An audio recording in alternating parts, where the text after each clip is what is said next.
Right behind me is the fish and chip shop. My father used to come every Friday night to buy our fish and chips, and it was tradition in our family for many, many years. I can remember we would have fish and chips on a Friday night.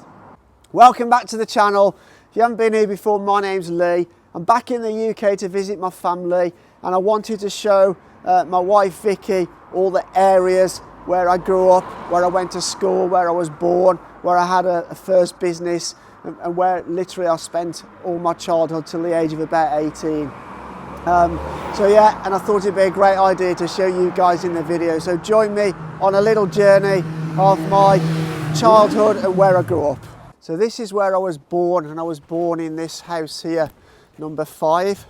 And when my mum and dad bought this, it was less than £2,000. And they're quite unique. There's not many houses like this in the UK. I was born here, I lived here till I was 4 years old, and then we moved to Parkfield Road. I had friends live all down here, and the next left is the street I grew up in. Okay, so this is the street I grew up into. We moved to here when I was 4 years old, and I lived here until I left home at about the age of 18 or 19. And it is so unbelievable to come and see this again. It's been many, many years since I come here. And the first thing I've noticed, many houses now have converted their front gardens to driveways to park the cars. Because when I grew up here, you could literally look up the street and probably see 2 or maybe 3 cars. And all my friends used to live here. This is number 6 here, and this is where my mum's best friend used to live, and she got 3 or 4 children. We used to play in the street, because in the UK it doesn't get dark till about 10 o'clock at night in the summertime, and we just used to play out in the street, and when it got dark we'd be called in. And then just coming down here, this is the house, this is the actual house here that I grew up in, and this is number 17. And they've got long back gardens. The back gardens are about 30 or 40 metres long. But this was a beautiful garden when I lived here. My mum and dad used to keep this garden beautiful, and we had a hedgerow along here. This was a nice lawn, and they'd put all flowers in and that. That's number 17. I still remember my telephone number for that house, and it was 0121 552 2839, because that was drummed into me by my parents, because in those days we didn't have mobile phones, so if ever I got in trouble, that was the number I needed to call home. And it's 17 Parkfield Road, and that was that's quite amazing, absolutely. And this is my dad's sister used to live in this house over here, and she had 4 lads, so the street used to be buzzing. And I remember when we had the Queen's Jubilee, we closed off the road and we had tables all along the middle of the road, and we had a massive party in the street, and that was called Silver Jubilee. And then if we just have a walk down here, this is an entrance to the back of the houses, and we used to play on our bicycles. That's my auntie's house. I can't remember the number now. I was thinking it was number 20 maybe. That's where my aunt used to live. And this was a gully. Well, oh my God, we never used to have all this grass down the middle, but this is the access to the garages for the houses, because a lot of houses have garages, and we used to play up and down here on our bikes, me and my friends, and we'd play here all day long. We'd make bicycles, we'd make go-karts. I got so many fond memories of here. So this behind me, this used to be a newsagent. It looks as if it's been converted back into a house now. There used to be a newsagent. That's where I used to do my paper round from. So I used to get up at 6:30 every morning before I went to school, and I'd deliver about 50 newspapers to all these houses in these roads around here. And then every Friday evening I used to have to go and collect the money off the people, and they would sometimes give me tips. So I would get like 5 pence or 10 pence off somebody. It's equivalent to about 1 yuan. But I'd collect money from about 30 houses, so I might get 20 to 30 yuan's worth, you know, like £2 or £3 in money. And I used to love that, because I remember I used to be paid £2, 10 pence a week to deliver papers in the morning and the evening. So I would come this way from school, and I'd go directly to the store and pick up my papers. I didn't like evenings because the papers were much thicker and heavier. So I used to have to deliver about 60 papers in the evening. So when you first start, it's really heavy. Another morning was probably about 40 to 50 papers. But the favourite bit was at Christmas, because I used to get some Christmas tips off all my regulars on the round. So sometimes Christmas I'd have about £40 from all the people. Yeah, but this is, I'd walk from home, and we'd walk every morning, and we'd go to the store and buy some sweets and candy before carrying on to school through the park. Right, so this is where my education all started. This is my primary school I went to, but it's not how I remember it. It looks like it's a new building, but I have, again, many fond memories in there. And then behind that, just a bit further down, there's the junior school. And in the last year of primary school, we would go for half a day every week or two to the junior school. So it got us used to being in the big kids school, because it's very different from the primary school to the junior school in, how things are done. But yeah, I have many fond memories of there. My favourite is, used to remember on a Friday afternoon we had what's called toy day. So we didn't do lessons, you were able to bring a toy in from home to play with on a Friday afternoon. I used to remember that quite fondly, because that was my favourite part of the school week. Oh my God, I'm kind of in shock, because I've come to where I used to go to school, which is here, and the old school is not there anymore. So when I went there, it was a really old building, a very traditional style building with a big front, and it was called Albury High School. And then later on, after I left, it merged with another school, and it was then called Langley High School. But now it seems to be called Q3 Academy, and it's like a really modern building. It's just completely different. They obviously must have demolished the whole school and rebuilt the entire. When I was there, we had the main school, and we had these portable classrooms because the buildings wasn't big enough. So they've obviously decided to, and it's called now Q3 Academy Langley. Wow, it looks really, really nice.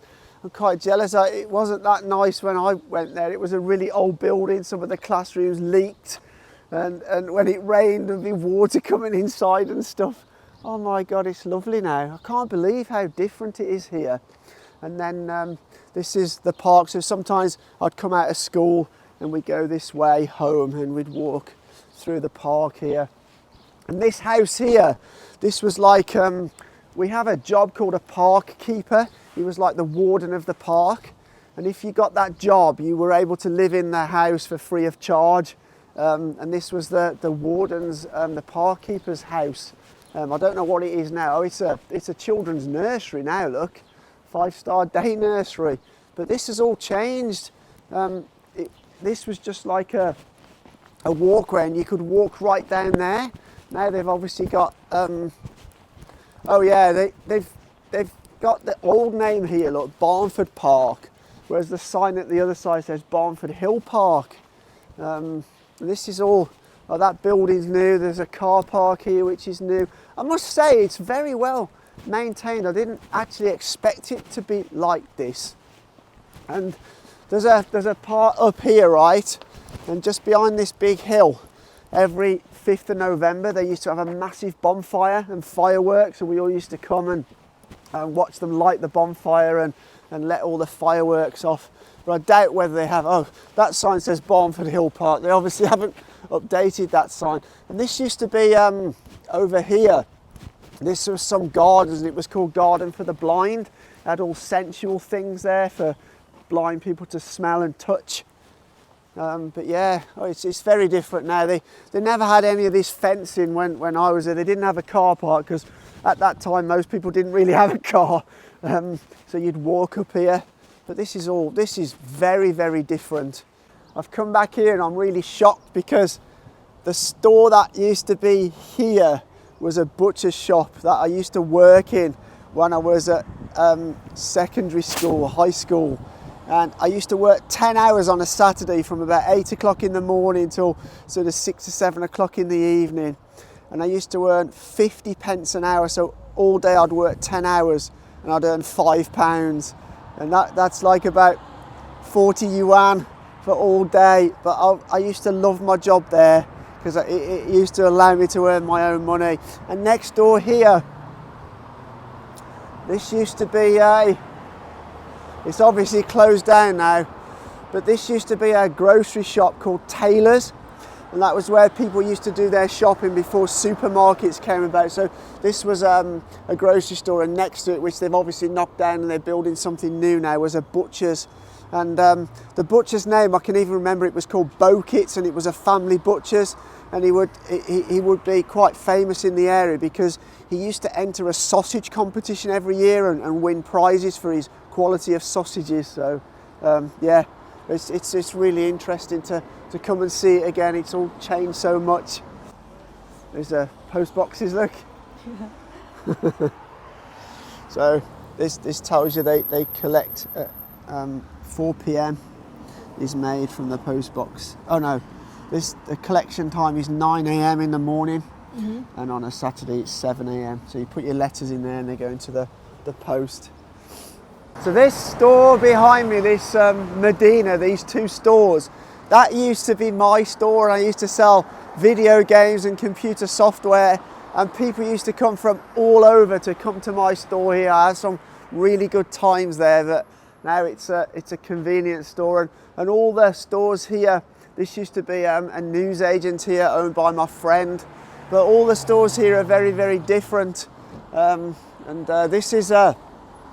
This right over here, this is the telephone exchange.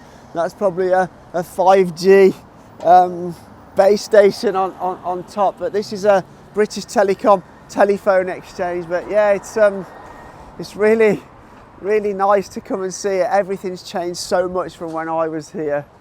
So right, this was the very first supermarket in the area. It's probably 45 to 50 years old now, but when it opened, I remember my mom and me being really excited to go for the first time, because before that we would shop at individual small shops. So you go to a butcher to buy your meat, you go to a bakery to buy your bread and your cakes, you go to a grocer's to buy your other foodstuffs. And this was the first one that opened in the area, the major one. When it first opened, it was called Savour Centre, but now they've turned it into a Sainsbury's, and it was revolutionary because it had a restaurant on the second floor, and that was like completely new. It also sold clothes, so you could go there to buy food, clothes, garden things, absolutely everything, and like people were just amazed. And that's something that is really different from the advent of supermarkets in the UK. People generally buy enough food for a whole week, and this is something that is really different in China. A lot of people actually just buy the food every day. There's also a much bigger culture that people eat out in restaurants in China simply because it's much cheaper than in the UK. Right, so I've really enjoyed it coming around here. It brings back so many memories of my childhood, and I lived around here from when I was born till I was almost probably 19 years old when I left home, and then I moved to an area called Stoke-on-Trent because I had a job there. And but yeah, it's give you an insight into my childhood, where I grew up, the schools I went to, the places I had, where I had my business and stuff there. So I do hope you like that video. It's the first one I've done of that kind. You know, if you did like the video, give it a thumbs up, consider hitting that subscribe button. But as always, from a chilly England, take care.